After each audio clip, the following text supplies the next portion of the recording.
हम लोग कल तक ऑलरेडी पढ़ चुके हैं क्वांटिटीज एंड उनके types like non physical quantities and physical quantities. Non physical quantities के बारे में क्या हमने स्टडी करा था कि those quantities which cannot be measured, and physical quantity के बारे में क्या बना था and follow the laws of physics. इससे और इसके बारे में हमारा स्टडी करना है किसके बारे में, फिजिकल क्वांटिटी। जब फिजिकल क्वांटिटी टाइप्स की बात करेंगे तो फिजिकल क्वांटिटी को भी कैन भी क्लासीफाइड किया जा सकता है, बट इसको हम लोग अगर इसके प्रॉपर्टीज़ की बेसिस पे डिवाइड करें तो इसके आप लोग प्रॉपर्टीज़ पढ़ चुके हैं हम ऑलरेडी क्लास 9 के 10th में। फिर क्या बोलते हैं फंडामेंटल क्वांटिटी, डिराइव्ड क्वांटिटीज़, ठीक, ये सब क्वांटिटीज़ इसके पार्ट्स होते हैं फंडामेंटल क्वांटिटीज़। इसके अलावा भी और पढ़ा होगा आपने प्रैक्टिकल क्वांटिटीज़, ठीक, सप्लीमेंट्री क्वांटिटीज़, ये सारे क्वांटिटीज़ आपने ऑलरेडी स्टडी कर रहे हैं। But here we will study about physical quantities actually according to और बेस्ड ऑन डायरेक्शंस, ठीक है। Physical quantities can be classified into mainly two classes, that is vector quantity and scalar quantity, and these types are on the based of directions। इसे then fundamental quantity को भी हम लोग क्या कर सकते हैं, डिवाइड कर सकते हैं कितने पार्ट में, मेनली 2 पार्ट। और कौन से, वेक्टर, इसका पूरा नाम एक्चुअली अगर आप बोलोगे तो vector physical quantity, but vector physical quantity नहीं बोल के बार बार नहीं बोल सकते, तो सिंपली या तो वेक्टर बोलते हैं या फिर इसको क्या बोलते हैं, वेक्टर क्वांटिटी। समझ गए, वेक्टर क्वांटिटी बात समझ रहे। तो वेक्टर एक्चुअली फिजिकल क्वांटिटी, ठीक है। और अनदर वन क्या होता है, स्केलर क्वांटिटी। कौन सी, scalar quantity, right, scalar quantity. इसके अलावा भी एक और होता है जो आपको हायर क्लासेस में फुल डिटेल में पढ़ना है, बट यहाँ हम लोग थोड़ा बहुत इसका डिस्कशन करेंगे, टेंसर क्वांटिटी। ओके, तो कल हम लोग नॉन फिजिकल का डेफिनेशन सीखे थे, अब थोड़ी बहुत हम लोग बात करेंगे फिजिकल क्वांटिटी के बारे में, and after that we will study about vector quantities, scalar quantities और टेंसर क्वांटिटी। इट इज, अब देखो, अब हम लोग थोड़ा सीखते हैं कि फिजिकल क्वांटिटीज क्या होता है, फिजिकल क्वांटिटीज क्या होता है, ठीक है। Physical quantities, right, physical quantity, जिस बात को भी लिखना होगा बोल देंगे, राइट। फिजिकल क्वांटिटीज, तो फिजिकल क्वांटिटीज क्या होती है, कल मैंने बताया था क्या, एक तो पहली बात कि जिसको हम लोग फिजिक्स में स्टडी करते हैं, फिजिकल क्वांटिटी मतलब क्या, जिसको हम लोग फिजिक्स में स्टडी करते हैं, और ऐसे क्वांटिटी जो फिजिक्स के लॉ को फॉलो करता है, या फिर दूसरे भाषा में बोले तो क्या बोलेंगे, in the other language those quantities which can be measured. इसे इन सारे क्वांटिटीज को हम लोग क्या कहते हैं, इतने तरीके से आप बोल सकते हैं या डिफाइन कर सकते हैं फिजिकल क्वांटिटीज को। तो जो भी क्वांटिटीज को हम लोग मेजर करते हैं उसको क्या कहते हैं, फिजिकल क्वांटिटीज। अब मैंने अभी बोला जैसे कि जितने भी क्वांटिटीज होते हैं जिनको हम लोग स्टडी करते हैं फिजिक्स में, those are called physical quantities. तो आप खुद सोचो, लव के बारे में तो स्टडी करते नहीं है फिजिक्स में, फिजिक्स में क्या करते हैं, लेंथ, मास, टाइम, टेम्परेचर, फोर्स, हाँ, ये सब करते हैं। तो ये सारे के सारे कैसे क्वांटिटीज हैं, फिजिकल क्वांटिटीज। इससे पहले भी आप फिजिकल क्वांटिटीज के एग्जांपल पढ़ चुके हैं। सोचो आप इस फिजिकल क्वांटिटी को अगर हम लोग क्यू से डिनोट करें, फिजिकल क्वांटिटी को किससे डिनोट करें, क्यू से, राइट।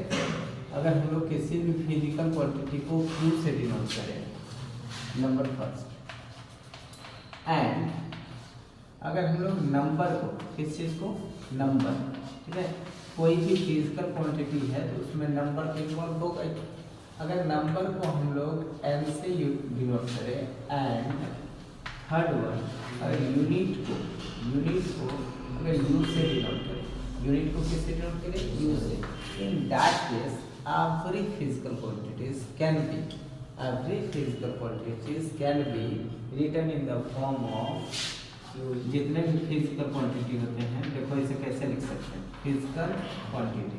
तो जितने भी फिजिकल क्वांटिटी होंगे उसको हम लोग लिखेंगे number, what, number into unit, number into unit. That means you can say that every physical quantities can be expressed in the term of number and units. बस है, जितने भी फिजिकल क्वांटिटीज होंगे उसको हम लोग किसके टर्म में एक्सप्रेस कर सकते हैं, नंबर और यूनिट। फॉर एग्जाम्पल इसी को अगर शॉर्ट में लिखना चाहो इसके टर्म में, फिजिकल क्वांटिटी को मैंने क्या बोला, क्यू से डिनोट कर सकते हैं, राइट। नंबर को अगर एन से डिनोट करें और यूनिट को अगर यू से डिनोट करें तो क्यू जो होता है क्या होता है, एन यू, क्या हो जाएगा, एन यू, राइट। क्यू इसका भी कितना हो जाएगा, एन यू। अब एन क्या है, where n is number, u is unit. अब जितने फिजिकल क्वांटिटी हैं उसको आप नंबर और यूनिट के टर्म में कैसे एक्सप्रेस कर सकते हो, असली हम because something let any physical quantity, suppose कोई फिजिकल क्वांटिटी कंसीडर करो लाइक मास, वो क्या कंसीडर कर लेते हैं, मास।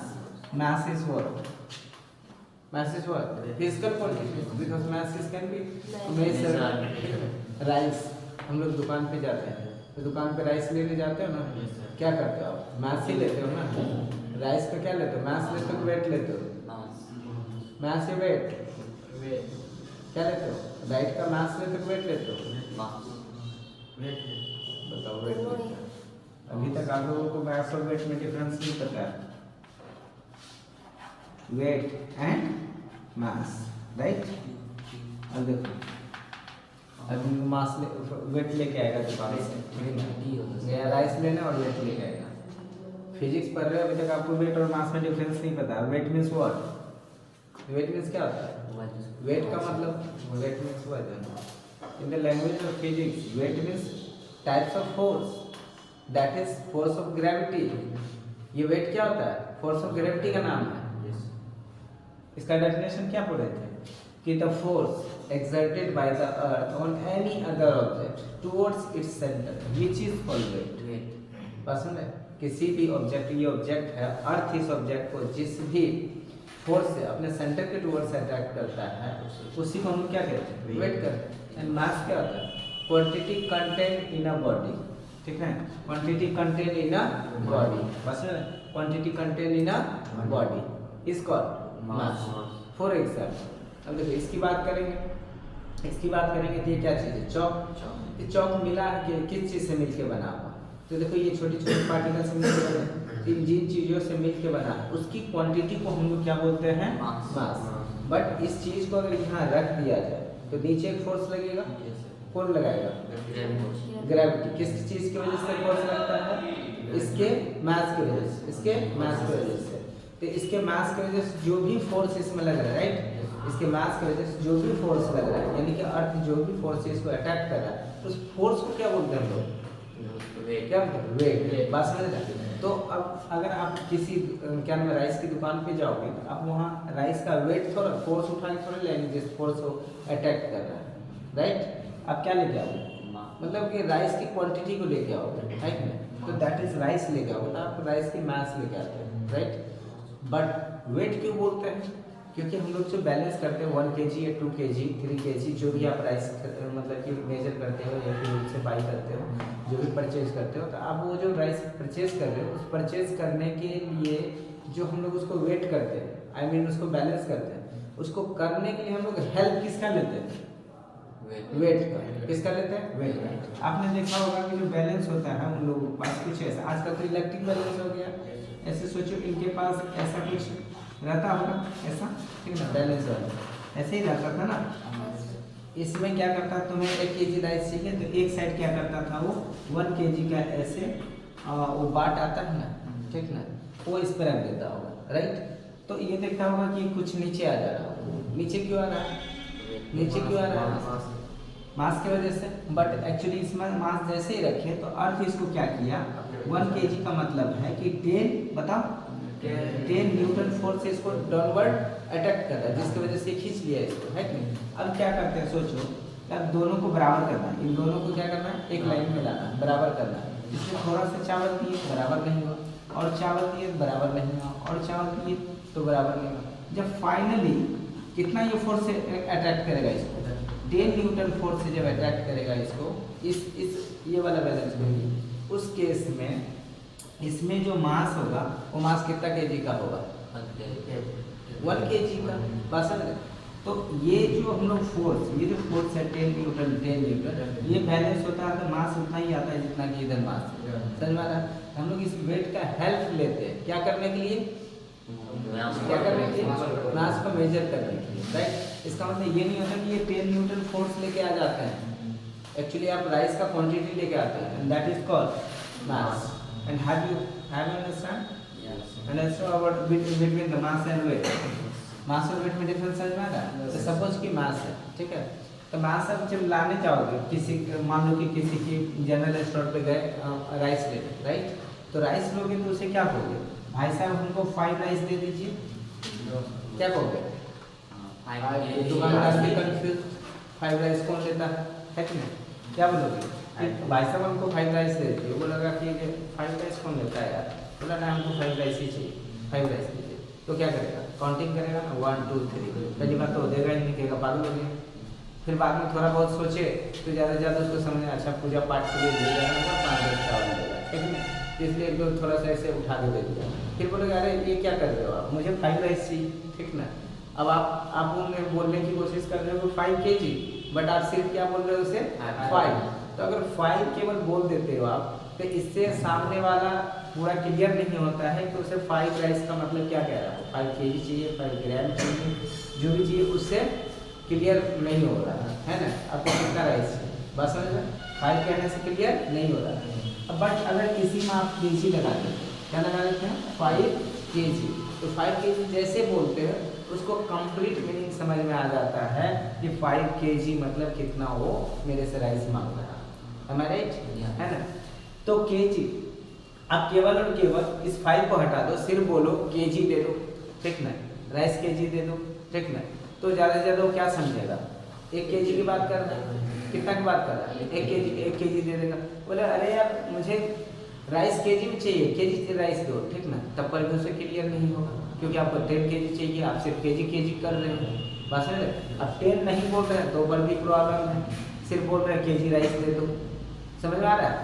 तो kg राइस दे दो या फिर 5 राइस दे दो, इन दोनों में से किसी भी एक के हेल्प से, इसका हेल्प से या फिर इसको छोड़ दोगे तो इसके हेल्प से, दोनों में से किसी सिंगल के हेल्प से हम लोग किसी भी फिजिकल क्वांटिटी को एक्सप्रेस नहीं कर सकते। दैट मीन्स अगर फिजिकल क्वांटिटी की कंप्लीट मीनिंग समझना है तो उसके लिए हमें इनको एक्सप्रेस करने के लिए नंबर और यूनिट दोनों का होना जरूरी है। इट इज, देखिए तो ये 5 kg कहने से आपका साफ साफ इसका मीनिंग क्लियर हो जाता है कि कितना राइस उसे चाहिए। तो ये आपका मास क्या है, एक फिजिकल क्वांटिटी है, इसको एक्सप्रेस करने के लिए आपके पास क्या क्या चीज चाहिए, नंबर चाहिए, और अनदर वन इज यूनिट चाहिए। कुछ भी ले लो, आप फोर्स ले लो, ठीक ना, तो फोर्स लिखोगे तो कैसे लिखोगे, बोलो 10 न्यूटन, है कि नहीं, तो 10 नंबर हो गया और ये क्या चीज है, यूनिट हो गया, बस समझ में आ रहा है। 10 नंबर हो गया और एन क्या हो गया, यूनिट। कुछ भी सपोज की लेंथ लेते हैं, तो लेंथ लोगे तो किसी भी चीज के लेंथ को कैसे लिखते हैं, सपोज 7 मीटर, 7 मीटर हमारे। तो इसी तरह से जैसे वर्क ले लो, तो वर्क लिखोगे तो कैसे लिखोगे, सपोज की क्या नाम है 9 क्या लिखोगे, जूल, ठीक ना, 9 जूल। तो इसके नंबर के साथ ऑलवेज क्या लिखोगे आप, यूनिट, तो ही उससे क्लियर होगी एक्चुअली हो क्या रहा है। एम आई राइट, एनी प्रॉब्लम, समझ में आ रहा है बात को। आगे बात करें, अब सुनो, ये जो नंबर और यूनिट है, ये क्या है, नंबर और यूनिट, बात सुनिए, ये क्या नंबर और यूनिट, इन दोनों को अगर आप एक साथ मिला दोगे, ठीक ना, तो इन दोनों को मिला करके हम लोग क्या कहते हैं, बोलो मैग्नीट्यूड, मैग्नीट्यूड ऑफ क्या, what, of what, that physical quantity. जिस फिजिकल क्वांटिटी की हम बात करेंगे उस फिजिकल क्वांटिटी की क्या होगा, मैग्नीट्यूड।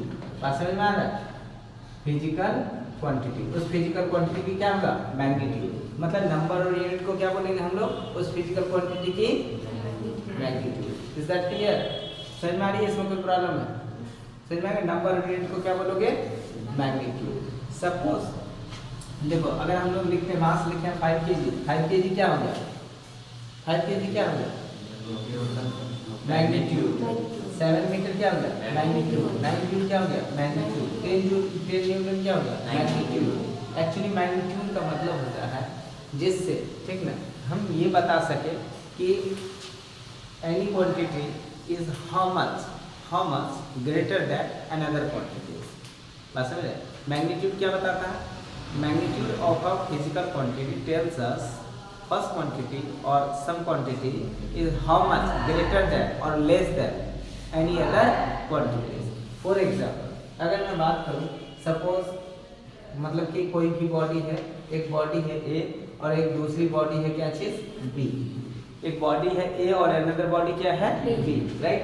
तो इस ए पे सपोज कि नीचे डाउनवर्ड फोर्स लग रहा है 10, कितना 10, सपोज कितना लग रहा है 10 न्यूटन, और इस पे फोर्स लग रहा है बी पे सपोज 15 न्यूटन, 15 न्यूटन। तो आप क्या बोलोगे?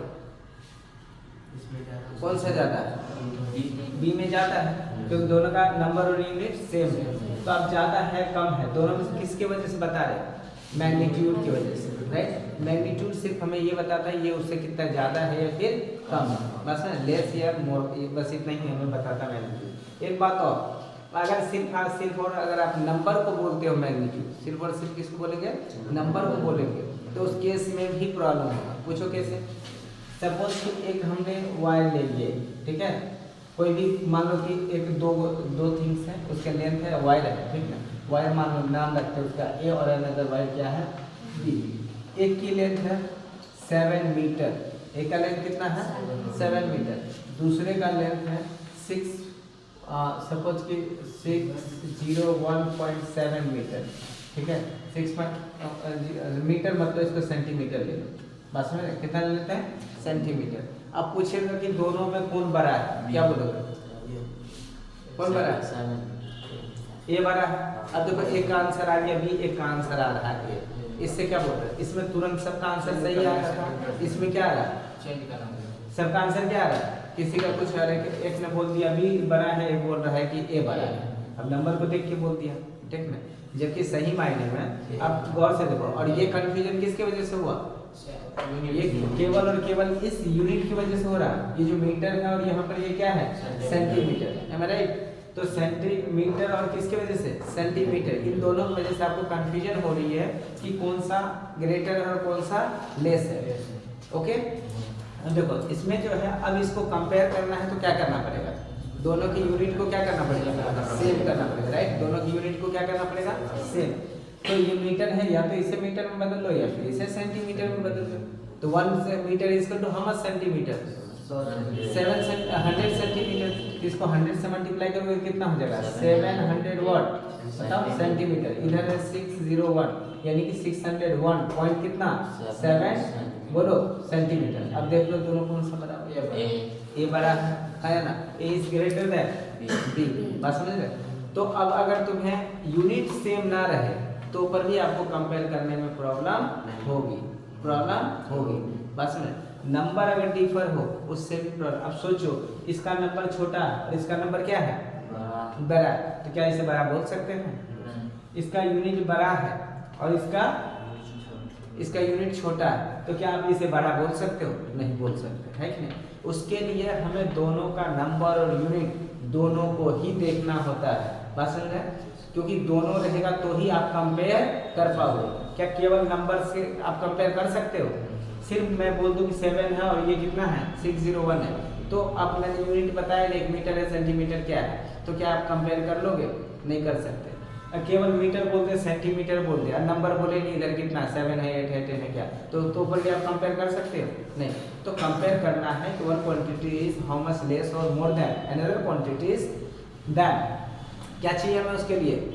Both we must know what number and unit of that physical quantities. Is that clear? ये सारे कॉन्सेप्ट क्लियर हुआ, इसमें कोई कंफ्यूजन है? समझ रहे हैं?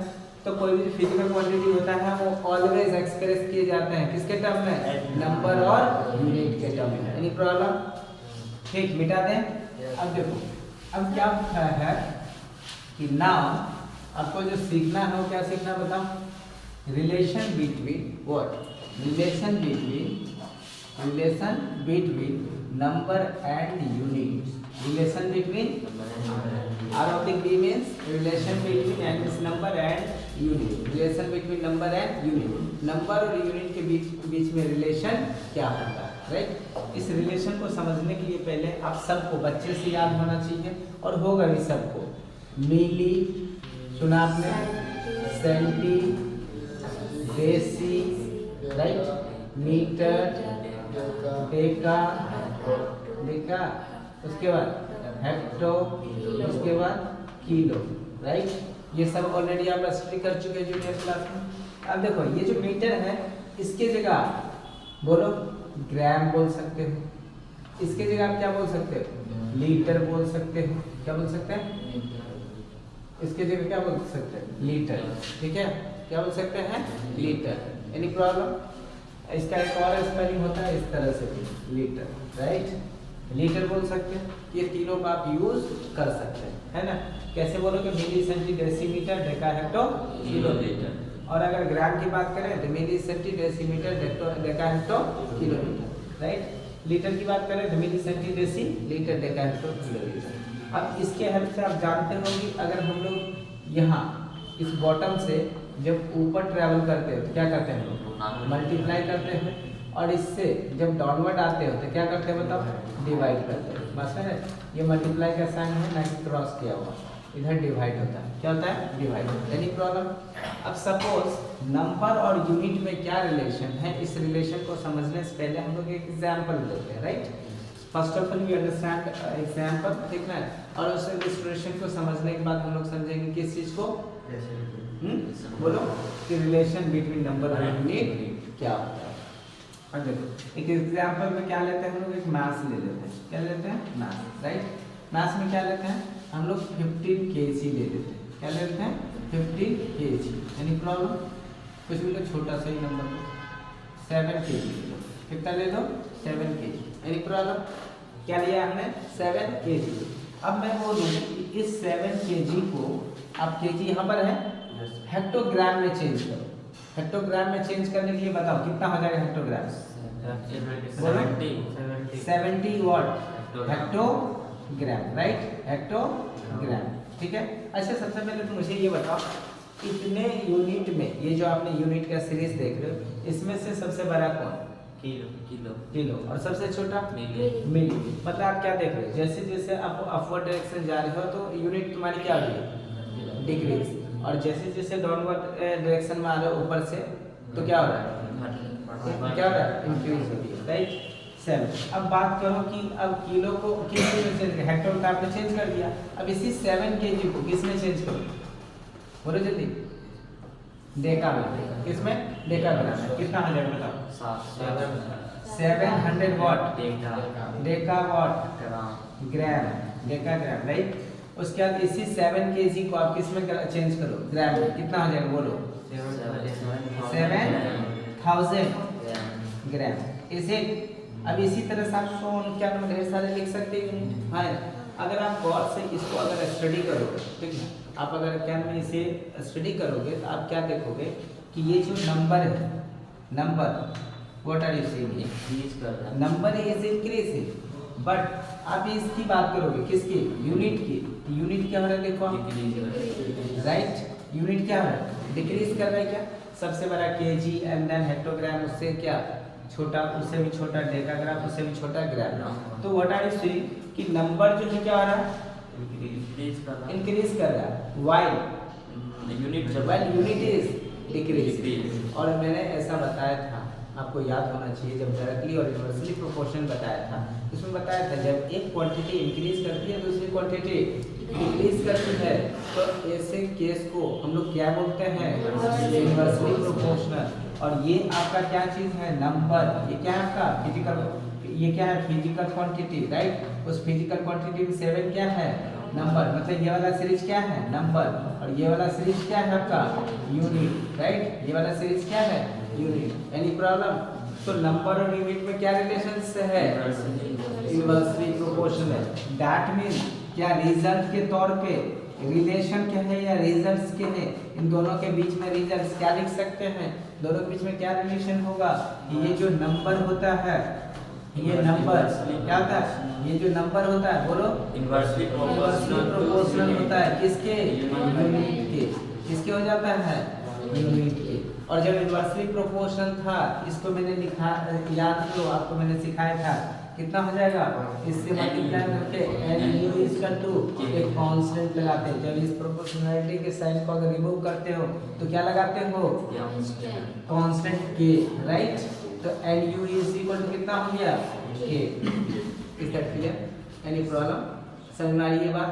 तो एन यू इक्वल टू कितना हो जाएगा, ये के, इसमें तो कोई कंफ्यूजन नहीं है, समझ गए मेरी बात को। एन यू इक्वल टू क्या हो जाएगा, के। तो यही रिलेशन है किसके बीच में, नंबर और यूनिट के बीच में, इतनी बात क्लियर है। बट इसके हेल्प से आप एक रिलेशनशिप क्रिएट कर सकते हैं, एक रिलेशनशिप बना सकते हो। क्या बना सकते हो, तो सोचो अभी अगर मैं बात करूँ, ये सब चीज़ ऑलरेडी आप लोग जूनियर क्लास में पढ़ चुके हो, क्या स्टडी करा आपने जूनियर क्लास में, क्या बता सकते हो मुझे, ये जो 7 kg है, क्या ये 70 हेक्टोग्राम की इक्वल है, है ना। और ये जो 700 डेकाग्राम है, क्या ये सारे के सारे एक दूसरे के इक्वल हैं, है ना। क्या ये सबके सब इक्वल है, और ये सबके सब इक्वल है, तो सोचो कि अगर आप इस नंबर को n1 कंसीडर करें और इसके यूनिट को u1 कंसीडर करें और इसके नंबर को n2 कंसीडर करें और इसके यूनिट को बोलो u2 कंसीडर करें। सिमिलरली इसके नंबर को n3 और इसके यूनिट को u3 अगर कंसीडर करें, am I right? तो every physical quantity can be written as nu। That means इसको अगर लिखने की बात होगी तो कैसे लिखोगे, n1 u1, am I right? इस दूसरे को लिखना हो कैसे लिखोगे, n2 ut, और ये सब के सब क्या है, इक्वल है। क्या लिखेंगे, n1 is equal to u1, sorry u2, n पहले लिखोगे, लिखो n2 u2 is equal to n3 u3, and ये जो है सीरीज क्या हो जाएगा, बढ़ता ही चला जाएगा, राइट। और लास्ट में ये सब के सब सीरीज किसके इक्वल होगा, लास्ट वाला मान लो किसके, n और un, और ये सब के सब किसी एक कांस्टेंट के इक्वल होगा क्या, है ना, बोलो यस सर, ये किसी न किसी एक कांस्टेंट के इक्वल होगा, am I right? अब इसी तरह से सपोज आपकी इससे कोई भी दो क्वांटिटी ले लो, ठीक ना, कोई भी दो, एक ये और एक ये ले लेते हैं, राइट। इन दोनों से आप रिलेशनशिप क्रिएट कर सकते हो। कैसा relationship, n1 u1 is equal to n2 u2 बात समझ में बात को। इस तरह से आप क्या कर सकते हैं, एक यूनिट को दूसरे यूनिट में चेंज कर सकते हैं।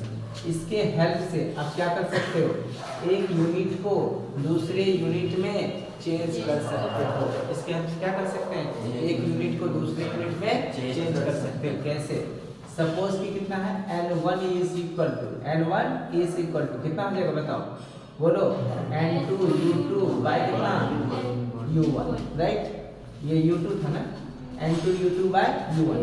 इसी चीज को थोड़ा सा और अगर बाइफर्केट करके लिखोगे तो n1 इज इक्वल टू क्या, ये जो तुम्हारा नंबर है इसको मैं बाहर करके ऐसे लिखूं और इसको लिख देते हैं कितना, u2 बाय बोलो u1, ठीक है।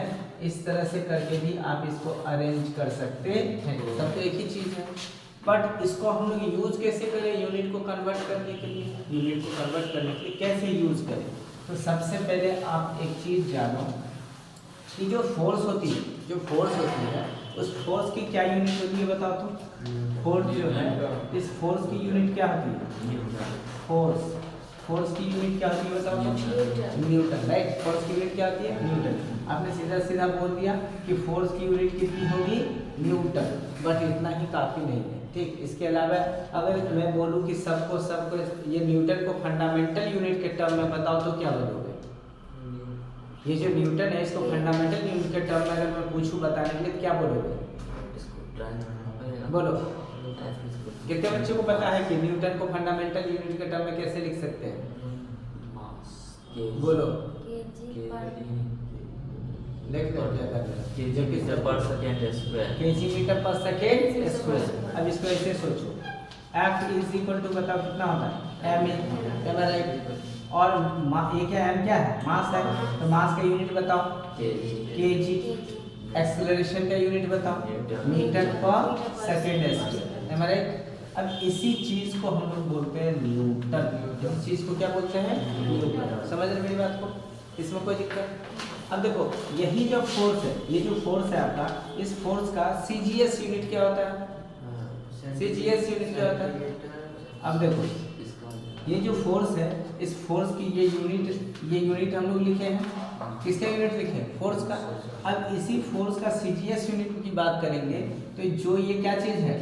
केजी। वो हो जाएगा सीजीएस। सीजीएस मतलब नहीं समझ रहे? सीजीएस, सी मतलब क्या होता है? सेंटीमीटर, जी मतलब ग्राम, और एस मतलब सेकेंड, है कि नहीं? तो ये जो केजी है इसको ग्राम में चेंज हो जाएगा, मीटर बोलो सेंटीमीटर में चेंज हो जाएगा, और सेकेंड बोलो किस चीज में चेंज हो जाएगा? बोलो सेकेंड ही रहेगा, वो किसी में चेंज नहीं होगा। तो इसी चीज को ये देखो डिवाइड में था ना, एस के स्क्वायर है, ये स्क्वायर ऊपर जाएगा कितना हो जाएगा? नेगेटिव स्क्वायर हो जाएगा, है ना? तो जी क्या हो जाएगा? जी सी एम और एस टू का कितना हो जाएगा? माइनस। ठीक है, अब यही वाला ये जो सी जी सी एम कितना हो जाएगा? एस टू पर माइनस। इसको क्या करते हो बताओ? इसी को बोलते हैं हम लोग डाइन। क्या बोलते हैं इसको? डाइन। इसी चीज को क्या बोलते हैं हम लोग? डाइन। इसमें कोई कंफ्यूजन है? क्या बोलेंगे इसको? बोलो डाइन बोलेंगे, इसमें कोई कंफ्यूजन नहीं है। चलो अब क्या कहता है आपको? एक तो सिंपली आप जानते हो, सपोज की फोर्स देगा, कितना फोर्स देगा? कहेगा सपोज कि 5 न्यूटन। कितना न्यूटन है? 5 न्यूटन फोर्स को किस चीज में चेंज करना है? बताओ। डायन में। किस चीज में करना है? 5 न्यूटन फोर्स को डायन में चेंज करना है। तो इसको कैसे चेंज करोगे? 5 न्यूटन लिखो, 5 लिखो, न्यूटन के बदले क्या लिखोगे? KG metre per second square, right? पर सेकेंड स्क्वायर। कोई दिक्कत? अब इसको जब चेंज करोगे तो 5 का 5 लिखो, ठीक है? केजी की जगह कितना? केजी को किस में? ग्राम में चेंज होना चाहिए। तो 1 केजी में कितना ग्राम? बोलो। सबसे पहले काम करें, पहले इसको ही चेंज करके मतलब बना लो, ठीक है? तो देखो अब क्या करो, सबसे पहले केजी मीटर पर सेकेंड जो है इसको अलग में चेंज करो। पहले KG metre per second square, right? तो 1 केजी में कितना ग्राम? बोलो 1000 ग्राम, राइट? 1 मीटर में कितना? सेंटीमीटर। 100 वॉट? सेंटीमीटर। और सेकेंड तो सेकेंड ही रहेगा, पर सेकेंड स्क्वायर। अब देखो 30 इधर और 20 इधर, कितना हो जाएगा? 10 to the power 5, और इधर हो गया जी सी एम और पर सेकेंड स्क्वायर, राइट? तो 10 to the power कितना? 5, और जी सी एम पर सेकेंड स्क्वायर क्या होता है? बोलो डाइन। तो ये देखो इतना को क्या बोलते थे आप? 1 न्यूटन। क्या बोलते थे? इतना बराबर 1 न्यूटन, याद है क्या? और इतना को ही आपने सॉल्व करके क्या लाया? ये। इसका मतलब है 1 newton is equal to how much dyne? 10⁵ dyne. आप या तो इसके बदले डाइन के बदले 10⁵ डायरेक्ट यूज कर लो, 10⁵ डायरेक्ट यूज कर लो, और यही हो गया आंसर। और इससे भी आपका मन ना भरे तो क्या करोगे बताओ? इसको ग्राम में चेंज कर लो, कितना हो जाएगा? 1000 ग्राम, और ये मीटर को सेंटीमीटर में 100 सेंटीमीटर, और ये तो वैसे ही रहने वाला पर सेकेंड स्क्वायर। इसे चेंज करोगे तो 5 इंटू फिर से 30 इधर 20 इधर, कितना हो जाएगा? 10⁵ डाइन। इतना को ग्राम सेंटीमीटर पर सेकेंड स्क्वायर क्या बोलते हैं? डाइन। इस तरह से आप लोग, एक तो ये तरीका हुआ एक यूनिट को दूसरे यूनिट में कन्वर्ट करने का, जो ऑलरेडी आप लोग स्टडी करते आ रहे हैं जूनियर क्लास से, ठीक? ये भी हालांकि तरीका आपने पढ़ा ही होगा, ठीक? नेक्स्ट वन, अब इस चीज को क्या करते हैं हम लोग? n1 इसका कितना है? n2 और u2/u1। अब आपको क्या समझना है? सोचो, आपको दे दिया सपोज 7 क्या चीज? बोलो 7 बोलो न्यूटन। क्या दे दिया? 7 न्यूटन। और इसको कन्वर्ट करना है, वो किस चीज में? डाइन। कन्वर्ट करना है किस चीज में? डाइन में। इसके कैसे करना है? तो देखो, तो ये वाला अब चाहो तो इस सारा को देखो, इसको इधर भेज दो। किसको? इस u2 है, u2 को इस साइड भेज दो। किस साइड भेजना है? u2 को इस साइड भेज दो। n2 निकालो तो आप क्या फर्क पड़ता है? बात सुन रहे? इससे फॉर्मूला अगर बनाना चाहोगे इससे, तो क्या करोगे? u2 को इधर भेजोगे तो n2 इज कर दो, ध्यान से सुनो, n2 इज इक्वल टू कितना हो जाएगा? बोलो n1 u1 बाय कितना? u2, right? इसी चीज को अगर ऐसे लिखना हो तो कैसे लिखोगे? n1 अलग कर दोगे, u1/u2, उससे कोई फर्क नहीं पड़ता है। चलो छोड़ो, ये बात लिख दिया हमने। इससे ऐसे लिखो, आप ऐसे लिखो, इससे कोई फर्क नहीं पड़ता। का मतलब है कि आप n1 को फाइंड करना है और n2 लिख रहे हो तो किसको N2 को बताओ, n2 को फाइंड करना है। इससे n1 फाइंड कर रहे हैं, इससे n2। अब आप कंसीडर बस करने की बात है कि आप किसे कंसीडर कर रहे हैं। अब देखो आपको गिवन क्या दे रखा है 7 न्यूटन और चेंज किस में करना है डाइन में। तो जिस यूनिट में चेंज करना है वो यूनिट भी पता है, जिस नंबर को और यूनिट को चेंज करना है वो भी पता है। मतलब कि इसका केवल और केवल आपको क्या पता करना है नंबर, क्या पता करना है नंबर, और वही तो है पर्टिकुलर नंबर के लिए n2 और क्या चीज है u2। ये नंबर जो निकल के आएगा वो नंबर क्या निकल के आएगा जिसमें कह रहा है वो चेंज करने के लिए, है ना। वो जो नंबर निकल के किसका नंबर निकल के आएगा जिस यूनिट में कह रहा है चेंज करने के लिए। तो बोलो इसको यूज करूं या मैं इसको यूज करूं n2 वाला, ठीक। तो इस अगर इसको यूज करना n2 यूज कर तो बोलो n1 into u1 बाय कितना u2। इसमें कोई प्रॉब्लम नहीं है। इसको अगर यूज करना हो तो सबसे पहले क्या करो, इसके नंबर कितना है देखो तो जो गिवन है 7, तो n1 कंसीडर कर लो आप 7, n1 क्या कंसीडर करो 7, और u1 कौन चीज u1 किसको कंसीडर करोगे बोलो, क्या दे रखा है न्यूटन। तो u1 कंसीडर कर लेते हैं कितना को न्यूटन का, और एक न्यूटन में कितना ऑलरेडी स्टडी कर चुके बोलो kg, बोलो मीटर पर सेकंड स्क्वायर, राइट। और उसके बाद u2 जो आपको ऑलरेडी u2 कितना दे रखा है बोलो ग्राम, और n2 तो आपको फाइंड ही करना है, n2 फाइंड करना है, और u2 कितना दे रखा है बोलो ग्राम सेंटीमीटर पर कराटाइन क्या दे रखा है डाइन, ठीक है। और डाइन इसका तो कितना होता है सेंटीमीटर, बोलो सेंटीमीटर, ग्राम सेंटीमीटर, ग्राम सबसे पहले ग्राम लिखो, ग्राम सेंटीमीटर और पर सेकेंड, राइट। अब ये 4 डाटा में से एक डाटा आपको पता नहीं है, 3 डाटा पता है, आपको क्या कर सकते हैं बताओ। 4 डाटा में से आपको 3 डाटा पता है, आपको क्या 4th वन नहीं फाइंड कर सकते। तो n2 अगर फाइंड करना है क्या चीज n2, n1 कितना दे रखा बताओ 7 इंटू u1 कितना दे रखा बताओ kg metre per second square, whole divided by बोलो gram centimetre per second square, हाँ या ना। 7 का 7 ही रहने दो, n2 7 का 7 ही रहने दो। इसको चेंज कर लो आप, इसको क्या करो चेंज करो, फिर से वही वाली बात आ रही है। इसको चेंज करोगे कितना आ जाएगा बताओ 1000 बोलो ग्राम, उसके बाद बोलो 100 सेंटीमीटर और पर सेकेंड स्क्वायर। इसको तो यही से कैंसिल आउट कर दो, ठीक है, उसको लिखने की जरूरत नहीं। होल डिवाइडेड बाय कितना है ग्राम सेंटीमीटर। देखो इस ग्राम से ग्राम कैंसिल आउट, सेंटीमीटर से सेंटीमीटर कैंसिल आउट। फाइनल जो आंसर आ रहा है कितना आ रहा है बताओ 7 इंटू बोलो 10 टू द पावर 5, और किस में कन्वर्ट करना था डाइन में। ये जो नंबर निकल के आया है क्या निकल के आया है डाइन का। तो n2 कितना निकल के आया बताइए 7 इंटू 10 टू द पावर 5, और पूछेगा आपको इसको इसमें कन्वर्ट करेंगे तो कितना कन्वर्ट हो जाएगा 10 into 7 into 10 to the 5 dyne, समझ गए। इसी तरह से आपको मान लो वर्क, क्या चीज है वर्क, राइट यह वर्क। तो वर्क की यूनिट क्या होती है बताओ जूल। वर्क की यूनिट क्या होती है, मान लो 5 जूल दे दिया, इसको कहता है आपको किस चीज में अर्ग में चेंज करें, किस में चेंज करें अर्ग में। तो 1 joule is equal to how much erg, 1 joule is equal to how much erg किसी के 10 टू द पावर 7 अर्ग। तो आप इसको डायरेक्ट भी यूज कर सकते हो, कितना हो जाएगा 5 इंटू 10 टू द पावर 7 अर्ग। अगर आपको याद है जूल को 1 joule is equal to how much erg, 1 joule is equal to 1 joule is equal to 10 to the power बोलो 7 अर्ग, 10 टू द पावर 7 अर्ग। जैसे अभी आपने पढ़ा था 1 newton is equal to how much dyne 10 to the power 5 10 to the power 5 dyne. Similarly 1 joule is equal to how much erg 10 to the power 7 erg. Is that clear? कर लोगे इस तरह से, समझ में आ रही है या नहीं आ रही है ना। मिटा दे इसे। अब देखिए इसे क्या करोगे बताओ, ये तो समझ में आ गया एक यूनिट को दूसरे यूनिट में कैसे कन्वर्ट करते हैं, रिलेशनशिप भी आपके समझ में आ गया इसका। एनी प्रॉब्लम समझ में आ रही है क्या बात?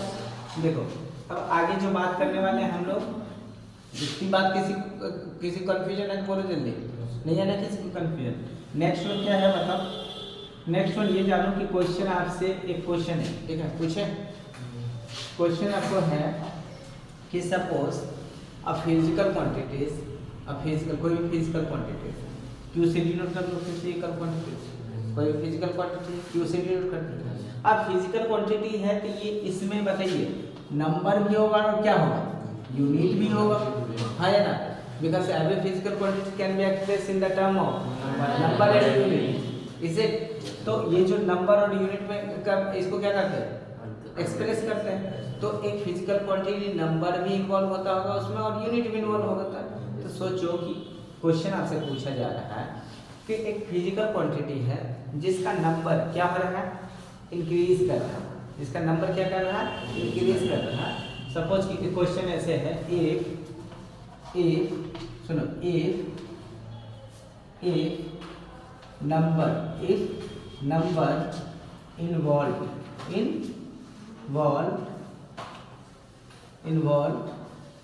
number involved in a physical quantity, ठीक ना, फिजिकल क्वांटिटी बस है ना। If number involved in a physical quantity is increasing, right, is increasing, then unit of this physical quantity is unit of बोलो, unit of this physical quantity is option A में देखिए, increased, B में decreased, सी में constant, सी में constant, D में none of these, ठीक है, none of these। बताओ कौन सा ऑप्शन सही होगा, एंड नाउ रिप्लाई पास। लिख रहे थे तो उस समय आपको नहीं समझ में आया था क्या लिखना है, अभी पढ़ रहे हैं क्वेश्चन को, क्या होगा अब बताओ, तुम बोलो।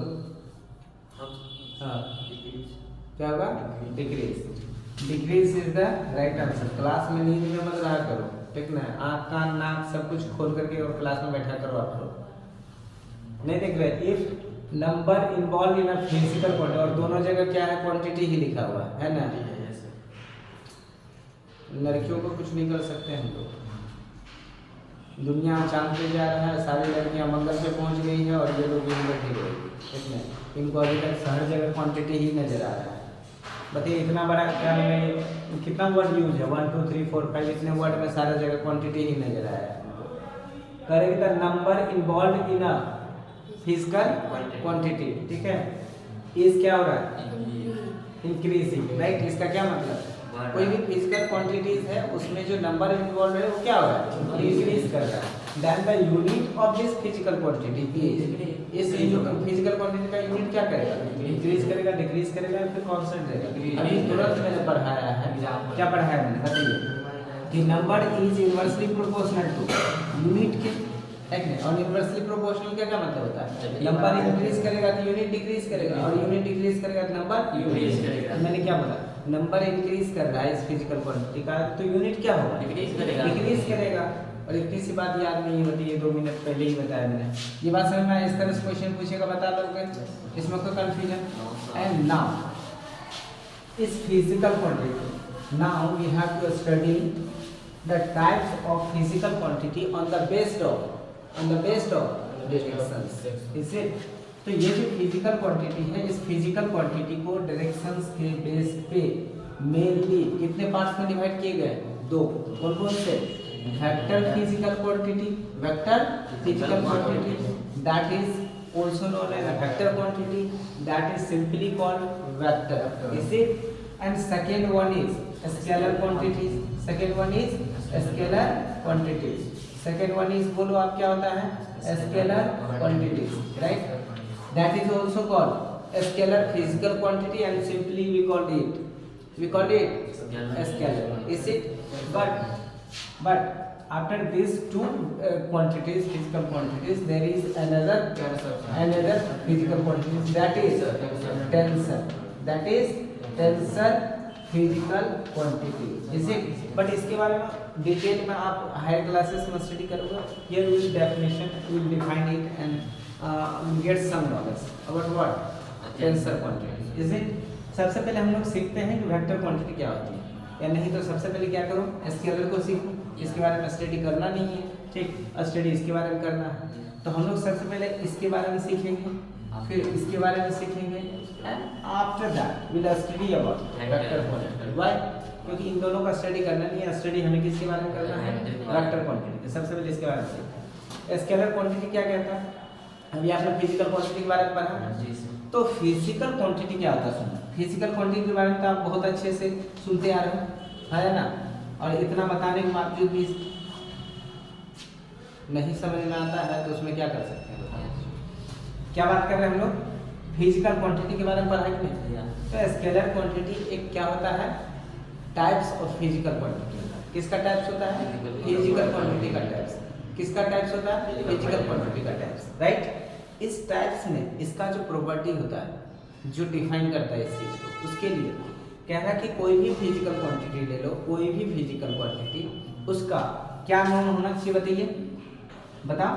मैग्नीट्यूड. क्या नाम होना चाहिए उसमें? मैग्नीट्यूड. बात समझ रहे हैं? तो those physical quantities which have magnitude. क्या चीज? Magnitude. But do not have directions. इसमें डायरेक्शंस नहीं होनी चाहिए. डायरेक्शंस नहीं होनी चाहिए, राइट? डायरेक्शन नहीं होनी चाहिए. क्या होना चाहिए? Only magnitude, but do not have directions. बात समझ रहे हैं? Do not have directions. But ये जो होता है, ये वेक्टर के लॉ को फॉलो नहीं करता. इसको सिंपली ऐड कर देते हैं. सिंपली ऐड और सब्ट्रैक्ट. इसको सिंपली क्या करते हैं? ऐड करते हैं, या फिर सब्ट्रैक्ट करते हैं, मल्टीप्लाई करते हैं, डिवाइड करते हैं. इसके लिए क्या वेक्टर अलजेब्रा का कोई लॉ फॉलो नहीं होता. ये सिंपली ऐड हो जाता है. जैसे हम लोग नंबर को ऐड करते हैं, जैसे हम लोग किसको ऐड करते हैं? नंबर को ऐड करते हैं, सब्ट्रैक्ट करते हैं, मल्टीप्लाई करते हैं. तो स्केलर क्वांटिटी किसे बोलेंगे बताओ? जिसके पास मैग्नीट्यूड और डायरेक्शन नहीं हो. ओनली मैग्नीट्यूड हो बट डायरेक्शन नहीं हो. बात समझ रहे हैं? और जिसको वो क्या वेक्टर अलजेब्रा को फॉलो नहीं करता, वो सिंपली उसको क्या करते हैं हम लोग? ऐड कर देते हैं, सब्ट्रैक्ट कर देते हैं, मल्टीप्लाई कर देते हैं और डिवाइड कर देते हैं. बात क्लियर है? अब देखो टेंसर क्या होता है? टेंसर क्या होता है? जिसमें मैग्नीट्यूड तो होता है, बात समझ रहे हैं? डायरेक्शन भी होता है, मैग्नीट्यूड भी होता है, डायरेक्शन भी होता है, बट वेक्टर लॉ को फॉलो नहीं करता. इसमें देखिए क्या था? मैग्नीट्यूड था बट डायरेक्शन नहीं था. बात समझ रहे हैं? और इसमें क्या है? मैग्नीट्यूड भी है, डायरेक्शन भी है, बट वेक्टर लॉ को फॉलो नहीं करता. ठीक है, इतना बात सीख गए. इसका वेक्टर क्वांटिटी क्या होता है कि इसमें जो है, ध्यान सुनो, मैग्नीट्यूड तो होता ही है. मैग्नीट्यूड तो इसमें होगा ही होगा. मैग्नीट्यूड तो सब में होगा. क्यों? अगर फिजिकल क्वांटिटी है, फिजिकल क्वांटिटी नंबर और यूनिट के टर्म में एक्सप्रेस करते हैं, और नंबर यूनिट को मिला क्या बोलते हैं? मैग्नीट्यूड. जितने फिजिकल क्वांटिटी सब में मैग्नीट्यूड होगा. वेक्टर क्वांटिटी मैग्नीट्यूड तो होगा ही होगा. सेकंड वन क्या होता है? इसमें डायरेक्शन ही होता है. इसमें क्या होता है बताओ? डायरेक्शन ही होता है. मैग्नीट्यूड होता है, डायरेक्शन होता है, एंड एज वेल एज ये vector law, vector algebra. Vector algebra मतलब, वेक्टर अलजेब्रा का क्या मतलब है? वेक्टर लॉ जो होता है एडिशन का, सब्ट्रैक्शन का, वो सारे लॉ को क्या करते हैं? फॉलो करते हैं. ठीक ना? वेक्टर अलजेब्रा कह सकते हैं. वेक्टर सीधा भाषा में क्या लिखेंगे? Vector algebra. ठीक है, इसको भी क्या करते हैं? ये फॉलो. बट इसमें क्या है? इसका देखो, इसमें क्या है बताओ? मैग्नीट्यूड तो होता ही है, मैग्नीट्यूड होता है. सेकेंड वन डायरेक्शन भी होता है, डायरेक्शन भी होता है. बट ये क्या करता है? जो वेक्टर अलजेब्रा मैंने बोला, वेक्टर अलजेब्रा, ठीक है, वेक्टर अलजेब्रा के फॉलो नहीं करता है. राइट? अब इस बात को समझने के लिए, इस बात को समझने के लिए हम लोग एक एग्जांपल लेते हैं, और अच्छे से अगर समझना हो क्या करते हैं? हमें एक एग्जांपल लेते हैं. ऐसे सोचो कि आपके पास मान लो कि कहीं पर ऐसे होता है गोल चक्कर, ऐसे गोल चक्कर होता है, हाँ ना? ऐसे क्या होता है? गोल चक्कर. Am I right? ऐसे क्या होता है? गोल चक्कर. आप किसी गोल चक्कर पे चले जाओ ऐसे, किसी गोल चक्कर पे चल जाओ, इसका फ्री बॉडी डायग्राम बनाओ, कैसे बनाओ। ये मान लो गोल चक्कर है, राइट। एक रास्ता इधर जाता है, एक रास्ता इधर जाता है, एक रास्ता इधर जा रहा है और एक रास्ता इधर जा रहा है। एम आई राइट? कोई दिक्कत? ऐसे रास्ता जा रहा है, समझ रहे मेरी बात को? कोई प्रॉब्लम नहीं है ना? देखो अब सपोज एक सिटी है, एक सिटी है यहाँ पर ए, एक सिटी है यहाँ पर ए, दूसरी सिटी है यहाँ पर बी, तीसरी सिटी है यहाँ पर डी और चौथी सिटी यहाँ पर ई। ए बी सी डी में है, ये डी रहा। ए बी सी डी चारों क्या है? सिटी। कोई शहर है, कुछ भी नाम रख सकते हैं, नामिनाटी का जो भी मन, ठीक ना? हाँ, पटना, बिहार, झारखंड, जो भी नाम रखना है, दिल्ली, बम्बई, जो भी रखना रख सकते हो। मान लो ये ए बी सी डी कोई भी फोर क्या है, बोलो। एक सिटी, एक सिटी है। मेरा मूड ऑफ लग रहा है आज पढ़ाने, है ना? है ना? मज़ा नहीं आ रहा है। अच्छा कोई मूड का क्या करना है ना, मूड तो ऐसे सही होते रहेंगे और खराब आते रहेंगे। मेनली हम क्या कर क्या रहे हैं वो मैटर करता है ना? है ना? मेरे मूड से क्या करना है, जो मैं सिखा रहा हूँ आपके समझ में आना चाहिए, है कि नहीं? लाइफ है तो ऐसे मूड खराब होंगे, मूड अच्छे होंगे, है ना? बट पढ़ाई खराब नहीं होना चाहिए, राइट? यस। देखिए ये रहा क्या चीज़, मान लो सिटी ए, सिटी बी, सिटी सी और सिटी बी, है ना? अब इसमें क्या करते हैं, ध्यान से सपोज कि आपको पहुंचना है सिटी ए पे। कहाँ पहुंचना है? ए, ठीक है, दिल वालों की शहर सिटी ए, यहाँ पहुंचना है। कहाँ पहुंचना है? City A, right. बट आप क्या करते हो, इसका एड्रेस आपको नहीं पता, बस नाम जानते हो कि शहर का नाम है ए, यहाँ आपको पहुंचना है, राइट। इसके लिए क्या करते हो कि आप यहाँ से, ठीक है ना, ये जो पॉइंट है, ये जो पॉइंट है, इस पॉइंट पे आकर के यहाँ एक इंसान है, ठीक है ना, एक इंसान है, उनसे आप पूछते हो क्या चीज़, भाई साहब ये जो दिलवालों की शहर है वो यहाँ से कितनी दूर है, ठीक है, कितनी दूर है। तो इस गोल चक्कर से थोड़ा ही बगल में ही था, ठीक ना। बोला अरे भाई साहब बगल में ही है, चल जाओ ना, 1 किलोमीटर तो होगा, ये 1 किलोमीटर भी नहीं होगा, ½ किलोमीटर होगा, ऐसे बोला। ये क्या किया, यहाँ से जो है इस रास्ते को पकड़ा, इस रास्ते को पकड़ा, पहुँच गया 1 किलोमीटर, बस समझे, पहुँच गया 1 किलोमीटर। फिर वो पूछा कि भाई साहब यही है क्या दिलवालों की शहर, ठीक। तो वहाँ जो एक कोई थी सुंदरी, वो बोलती हैं क्या, अरे ये नहीं है, वो अभी थोड़ा सा दूर है। कहाँ है? थोड़ा सा दूर, इसका हार्ट बीट और तेज, ठीक ना। अब कितना दूर, तब से चले जा रहे हैं। फिर बोला कि अच्छा कितना दूर है, बोला कि अब ज़्यादा नहीं होगा, यही कोई 2 किलोमीटर होगा, ठीक ना। या मान लो हाफ माना था ना इसको, तो बोलते हैं कितना, 1 किलोमीटर होगा, राइट। कितना किलोमीटर होगा? 1 किलोमीटर। तो वो थोड़ा सा और पहुँचा 1 किलोमीटर, राइट। कहाँ पहुँच गया? 1 किलोमीटर। फिर यहाँ से पूछा, ठीक ना, तो बोलता है कि भाई साहब यही है क्या दिलवालों की शहर, बोलते नहीं, यहाँ से जो है, तो बोले यहाँ से कितनी दूर है, बोला कि यहाँ से 1.5 किलोमीटर। कितना है यहाँ से? 1.5 किलोमीटर। 1.5 मतलब समझ रहे हैं, 1.5 किलोमीटर। पहले गया कितना, हाफ, फिर गया 1, फिर कितना 1.5, ठीक ना।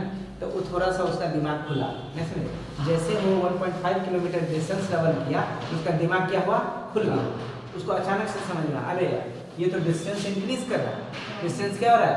इंक्रीज कर रहा है। इंक्रीज कर रहा है क्या मतलब है? डिस्टेंस बढ़ते जा रहा, मतलब क्या, मेरा दिलवालों की शहर किधर छूट गया, पीछे ये छूट गया। बात समझ रहे हैं? अब बताइए ऐसे तो चलते रह जाते, उसको पता ही नहीं चलता। समझ में आ रहा है क्या? तो अब इसको समझ में आया, अब इसको समझ में आया। सोचो ये आदमी जो चले जा रहा था, यहाँ जो फर्स्ट पर्सन ये आदमी था ना, यहाँ पर इससे जिस समय पूछा था, जिस समय इससे पूछा था, अगर पहले ही ये बता देता या ये भी इससे पूछ लेता, भाई साहब हमको जो ½ किलोमीटर जाना है वो इधर जाना है कि इधर जाना है, किधर जाना है, क्योंकि 4 रास्ते थे, है नहीं। अगर वहीं वो पूछ लेता हमको ये यहाँ से किधर जाना है, ये जो ½ किलोमीटर आप बता रहे हो दिलवालों की शहर इधर है, वो किधर जाएंगे ½ किलोमीटर, तो आप मुझे बताओ क्या वो आसानी से यहाँ पहुँच जाता? वो इतना 1.5 किलोमीटर फालतू का जाने जरूरत था? नहीं। मतलब इससे क्या सीख रहे हो कि कोई भी क्वांटिटी को, समझ रहे हो, कोई भी क्वांटिटी को, या कुछ ऐसे क्वांटिटीज होते हैं फिजिक्स में जिसको लाइक डिस्प्लेसमेंट, एक्सेलरेशन, ठीक ना, फोर्स, ऐसे बहुत सारे क्वांटिटीज होते हैं कि जिसमें अगर हम लोग डायरेक्शन नहीं बताए तो हमें क्या होगी, प्रॉब्लम होगी। इसे अगर कुछ ऐसे भी क्वांटिटीज हैं उसमें डायरेक्शन नहीं बताए तो प्रॉब्लम होगी ना। फालतू का 1.5 किलोमीटर चल गया। अगर सोचिए कि इतना 1.5 किलोमीटर में यहाँ कोई उसकी रहती हो और उसकी ब्याह हो जाए तो क्या होगा, जिंदगी बर्बाद। समझ रहे, हो जाएगा जिंदगी बर्बाद, नहीं हो जाएगा। 1.5 किलोमीटर के चक्कर में पूरी होल लाइफ खत्म। समझ रहे ना, 1.5 किलोमीटर इंपॉर्टेंट रखता है कि नहीं रखता है। तो इसलिए डायरेक्शन कितना इंपॉर्टेंट रखता है आपके समझ में आ गया होगा, है कि नहीं समझना है सब चीज़ को, सिर्फ इतना समझिए कि डायरेक्शन इंपॉर्टेंट है, डायरेक्शन इंपॉर्टेंट है। इसे मैं हंसूँ या नहीं हंसूँ, लेकिन आप हंसते रहो, आपका मूड फ्रेश रहना चाहिए, आपको पढ़ने में मजा आना चाहिए। इससे इसमें कोई प्रॉब्लम। नेक्स्ट वन की बात करूँ, नेक्स्ट वन ये कि एक तो ये एग्जांपल्स आपको समझ में आया कि डायरेक्शन कितनी इंपॉर्टेंट चीज़ है, हाँ या ना। अब ऐसे एक और एग्जांपल, राइट। इसी तरह से आप यहाँ गए, कहाँ गए, यहाँ गए। मान लो कि आपका घर भी इसी शहर में, समझ रही किस शहर की बात कर रहा हूँ मैं, आपका घर ही कहाँ हो, इसी शहर में, समझ रहे हैं। तो आप क्या किए, यहाँ से एक ऑटो लिए, यहाँ से क्या किए, एक ऑटो लिए, राइट। मान लो कि आपका ये जो शहर था यहाँ से ज़्यादा दूर नहीं, 1 किलोमीटर था। कितना किलोमीटर, 1 किलोमीटर, ठीक है। कितना किलोमीटर, 1 किलोमीटर या हाफ किलोमीटर, 1.5 किलोमीटर, जो भी था, कुछ ऐसे यहाँ से कुछ डिस्टेंस था उसका, राइट। मान लो कि 1 किलोमीटर, राइट। आप यहाँ से एक ऑटो वाला पकड़े, ठीक ना। ऑटो वाले को बोलते हो क्या, भाई साहब मुझे 1 किलोमीटर पहुँचा दो, भाई साहब मुझे 1 किलोमीटर पहुँचा दो। बड़ी खुश होकर बोला बैठे बैठे, बैठाया वो, ठीक है। अब मान लो कि 1 किलोमीटर बैठाया, तुम्हें ले जाकर के यहाँ एक जंगल, क्या था, जंगल, बात समझ रहे। बोला कि चलो तक, ठीक ना। उसे लगा कहाँ उठा के लेकर आया, कहीं मेरा पॉकेट वॉकेट मारने तो नहीं लेकर आया, छीनने उड़ने तो नहीं लिया, ठीक ना। फिर बोलता अरे नहीं, आपने बोला था 1 किलोमीटर, ठीक ना, 1 किलोमीटर छोड़ देना। देखिए आप मेरा ऑडोमीटर देख लो, स्पीड क्या ऑडोमीटर होता है जिसमें डिस्टेंस मेजर करता है, बाइक में लगा हुआ रहता है, ऑटो में लगा, हर जगह लगा रहता है। देखो आप, हम आपको कितना किलोमीटर लेकर आए, 1 किलोमीटर लेकर आए हैं मेरा, 1 किलोमीटर लाए, आप उतरिए। बोले कि यार तू पागल है क्या, मैं कहाँ जा रहा था, कहाँ लेके चला है, मुझे घर जाना था 1 किलोमीटर, ठीक ना। तो अब बताओ उस ऑटो वाले की गलती है या वो जो बैठ रहा था उसकी गलती है, ठीक है। उन्हें बताना चाहिए था ना कि 1 किलोमीटर किधर जाना था। उसने सिर्फ बोला ऑटोमीटर का, सिर्फ उसने ऑटो वाले को सिर्फ इतना ही बोला कि मुझे 1 किलोमीटर पहुंचा दो। तो 1 किलोमीटर ले जाकर नदी किनारे छोड़ दिया समस्या करने के लिए, है ना। अब सोचो कि अगर आप इस बात से क्या समझ रहे कि आपको अगर कहीं पहुंचना है, किसी पोजीशन पे पहुंचना है, उस पोजीशन पे पहुंचने के लिए 1 किलोमीटर वॉट मैग्नीट्यूड, तो किसी भी क्वांटिटी की मैग्नीट्यूड, कुछ ऐसी भी क्वांटिटीज होती हैं जो उनका मैग्नीट्यूड बताने के साथ साथ डायरेक्शन भी बताना इम्पोर्टेंट है। इसमें कोई कंफ्यूजन, मैग्नीट्यूड बताने के साथ साथ डायरेक्शन भी इम्पोर्टेंट है। इज दैट क्लियर, इसमें कोई कंफ्यूजन है तो बोलो जल्दी, नहीं, ठीक। तो आप इतनी बात तो समझ गए। तो ऐसे क्वांटिटी में जिसको मैग्नीट्यूड के साथ साथ डायरेक्शन बताना जरूरी है, उस क्वांटिटी को ही हम लोग क्या कहते हैं, वेक्टर क्वांटिटी। समझ में आ रही है। और इसमें मैग्नीट्यूड के साथ साथ क्या बताना चाहिए, डायरेक्शन। साथ में एक और बात को याद रखनी है, वो वेक्टर लॉ, मतलब वेक्टर अलजेब्रा को भी क्या करता है, वो फॉलो करता है। इसमें किसी को कोई कंफ्यूजन नहीं ना। अब सेकेंड वर्ड की अगर बात करें हम लोग, सोचो अब स्केलर की बात करें, इतना इसमें एग्जांपल समझ में आ गया, डिस्प्लेसमेंट, पोजीशन वेक्टर, ठीक है। फोर्स को भी कह सकते हैं, फोर्स भी कह सकते हैं। सपोज कि यहाँ कुछ ये बोर्ड ही रखा हुआ, क्या रखा हुआ, बोर्ड ही रखा हुआ, ठीक है। क्या रखा हुआ है, बोर्ड, या कुछ भी यहाँ पर कोई भी, मान लो कि टेबल चेयर कुछ भी यहाँ रखा हुआ, ठीक। अगर मैं बोलूँ आपसे कि इसको रख दो, इसको उठा के रख दो, तो आप क्या करोगे, उठा के क्या करोगे, रख दोगे। तो आप मेरे से पहला क्वेश्चन पूछोगे कि उठा के कहाँ रखे, कहाँ रखे मतलब क्या, किधर रखे सर, किधर रखे मतलब क्या, आप डायरेक्शन बताओ मुझे, इसे उठा के किधर ले जाना है। अगर इसको इधर ले जाना है तो आप ऐसे फोर्स लगाओगे और इधर फोर्स लगा के इधर लाओगे। अगर उधर रखना है तो ऐसे पकड़ोगे, आप फोर्स किधर लगा जाओगे, उधर लगा जाओगे। मतलब फोर्स को भी लगाने के लिए क्या चीज़ चाहिए, डायरेक्शन। मान लो कि हम बहुत सारा पत्थर है, बहुत बड़ा पत्थर है, कॉमन सेंस की बात है, रास्ता पर है तो साइड कर देंगे। लेकिन सोचो यहाँ बहुत बड़ा पत्थर है, राइट, वो या कोई भी चीज़ है, सीमेंट का बोरा है, कुछ भी हो सकता है जिसको काम के लिए लाना है, राइट। अब उसको उठाना है, उठा कर किधर ले जाओगे, जिधर काम रहेगा उधर ही ना, तो डायरेक्शन पूछना पड़ेगा ना, किधर इधर ले जाए, मतलब किधर, मतलब क्या डायरेक्शन, तो फोर्स लगाने के लिए क्या चीज चाहिए, डायरेक्शन चाहिए। तो ऐसे बहुत सारी क्वांटिटीज है फिजिक्स में जिसमें बोलो मैग्नीट्यूड के साथ साथ डायरेक्शन का होना बहुत ही इम्पोर्टेंट है। Is that clear? Scalar quantity क्या होती है? स्केलर क्वांटिटी क्या होती है? मैग्नीट्यूड तो पता ही होना चाहिए, डायरेक्शन पता हो या नहीं हो चले। फॉर एग्जांपल अब देखो इसमें क्या देख रहे थे, डायरेक्शन नहीं बता रहे थे तो प्रॉब्लम हो रही थी, अब आप डायरेक्शन बताओगे तो प्रॉब्लम होगी। फॉर एग्जांपल मास समझ रहे, मास अभी वेट के बारे में मैंने क्लियर किया था कुछ देर पहले, मास, ठीक ना। अब यहाँ से किसी जनरल स्टोर पे चले जाओ, किराना दुकान पे, राइट, कहाँ जाना, किराना दुकान पे चले जाओ, ठीक। उसे बोलो भाई साहब 1 kg चावल हमको इस डायरेक्शन में दीजिए, आई पूरब दिशा में, ठीक है। दुकान में है क्या बोल रहे हो, तो बोला कि अरे 1 kg चावल हमको पूरब दिशा में दीजिए ना, तो बोल क्या रहे हो, ठीक ना। तो क्या बोलो, क्या तुम पागल हो गया क्या, चावल चाहिए तो चावल लेना, ये ईस्ट वेस्ट नॉर्थ साउथ क्या कर रहा है, बोलेगा कि नहीं बोलेगा, मतलब व्हाट। अब डायरेक्शन बता रहे हैं तो उसे प्रॉब्लम हो रही है, एक जगह नहीं बता रहे थे तो प्रॉब्लम हो रही थी, बात समझ रहे हो। तो क्या बोलेंगे, तुझे जो चावल चाहिए तो चावल लेने के लिए 1 kg चाहिए, 2 kg चाहिए, ये नॉर्थ वर्थ साउथ क्या कर रहा, ऐसे बोलोगे ना कि नहीं। तो मतलब यहाँ डायरेक्शन बताए तो प्रॉब्लम, मतलब कुछ ऐसी भी क्वांटिटी होती है जिसमें डायरेक्शन बताने से भी प्रॉब्लम होता है। तो आपको ये सब चीज सोच समझ के ही बोलना है, कहाँ डायरेक्शन बोलेंगे कहाँ डायरेक्शन नहीं बोलेंगे। तो मास एक तरह का कैसा क्वांटिटी, स्केलर, इसमें कैसा क्वांटिटी आ जाएगा, मास। इसमें क्या हो जाएगा, पोजीशन वेक्टर, फोर्स, डिस्प्लेसमेंट, बस में इसमें क्या चीज आया, मास। सिमिलरली सोचो कि आपको ऑफिस जाना, कहाँ जाना है, ऑफिस जाना, और आपको लेट हो रहा है, ठीक। तो किसी से क्या पूछेंगे, भाई साहब बताइए तो पूरब दिशा में क्या नाम है, कितना टाइम हो रहा है, ठीक ना। क्या बोलोगे कि पश्चिम डायरेक्शन में कितना टाइम हो रहा है, ईस्ट वेस्ट नॉर्थ साउथ करोगे क्या, अगर पूछोगे इस डायरेक्शन में कितना टाइम हो रहा है तो क्या बोलेगा वो, पगला गया ये नॉर्थ वेस्ट क्या कर रहा है ये, ठीक है, कहीं दूसरे प्लेनेट से उठ के चला है, ऐसे ही बोलेगा ना।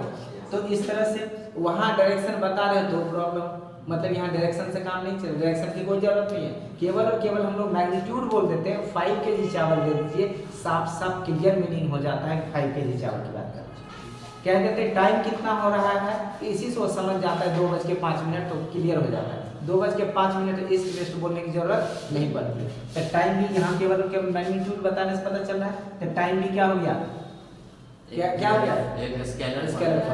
सिमिलरली इसी तरह से आपको बुखार लग गया, क्या लग जाए, बुखार लग जाए, और चले जाओगे कहाँ, डॉक्टर के पास, कहता डॉक्टर साहब पश्चिम दिशा में मेजर कीजिए मेरा बुखार कितना। बुखार करना मतलब किस चीज़ को बुखार को मेजर करना, एक्चुअली आपके बॉडी के टेम्परेचर को, राइट। बुखार को मेजर करना मतलब किस चीज़ को मेजर करता होगा, बॉडी के टेम्परेचर को। अब डॉक्टर साहब कहेगा इसका लगता है दिमाग भी हिल गया है, बुखार के साथ साथ दिमाग भी हिल गया है ना, मतलब कि ये यहाँ से मेरे से टेम्परेचर पूछने आ रहा है या फिर बुखार चेक करवाने आ रहा है, और ये तो समझ में आता है कि बुखार भी चेक कर रहा है, ईस्ट वेस्ट नॉर्थ साउथ क्या कर रहा है, ठीक ना, समझ रहे हैं। बोलेगा जाइए कंपाउंडर साहब को बोलिए वो चेक कर देगा, ठीक है।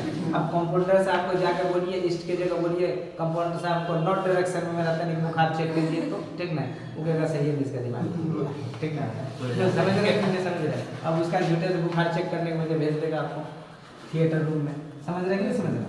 तो इसीलिए तो टेम्परेचर भी कुछ ऐसी ही चीज़ है, टेम्परेचर में भी डायरेक्शन की जरूरत नहीं होता है, समझ गया, 100 डिग्री फ़ारेनहाइट जब बुझ जाएगा, अच्छा शरीर इसका तप रहा है कि नहीं, बहुत ज़्यादा बुखार लग गया, तो इसी तरह से समझ रहे हो नहीं समझ रहे हो, ये सब क्या है, समझ रहे हो ना। Yes sir. हाँ, तो टेम्परेचर, मास, टाइम, वर्क, ये सब जितने भी चीज़ हैं, समझ रहे, सबके सब कैसी quantity.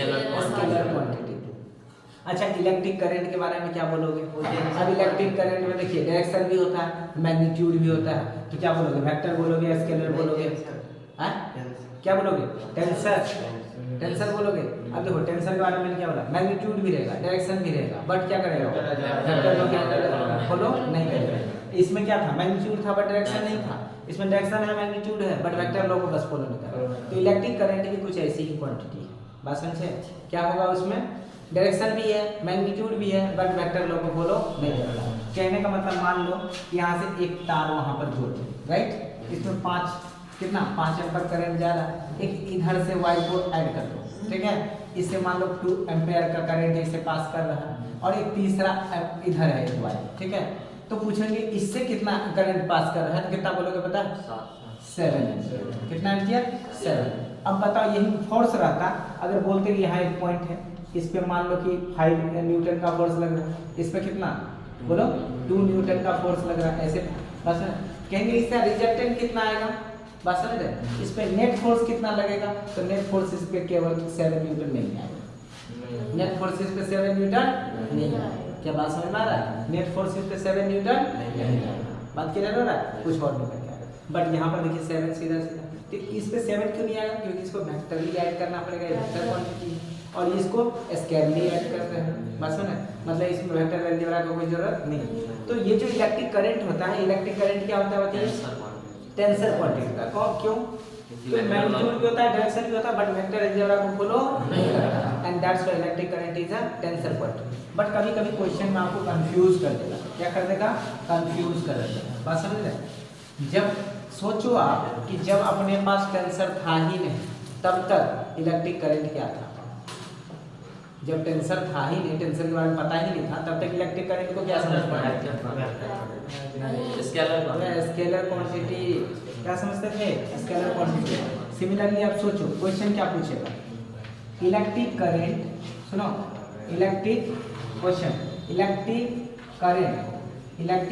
Current is a option में दे दिया। मान लो क्या चीज, देखो वेक्टर, सुनो बी में स्केलर सी में बोथ, क्या चीज बोथ, डी में नन ऑफ दीज। बहुत बच्चा बोथ में टिक करके आ जाएगा, क्योंकि कभी स्केलर हो जाता है, कभी वेक्टर हो जाता है ना? क्या बोलेगा? कौन सा ऑप्शन? अब देखो कोई बोल रहा है डी, कोई बोल रहा है स्केलर। अब किसकी बात को मानेंगे? डी की बी? देखिए कंफ्यूज कर रहे हैं। एक्चुअली कोई कुछ बोल रहा है, कोई कुछ बोल रहा है, इससे पता चल रहा है कि समझ में आ रहा है नहीं। एक्चुअली जब क्या है ना, आपको क्या रहेगा, अगर आपको टेंसर क्वांटिटी का ऑप्शन नहीं देता है, राइट, तो उस केस में क्या करोगे? राइट।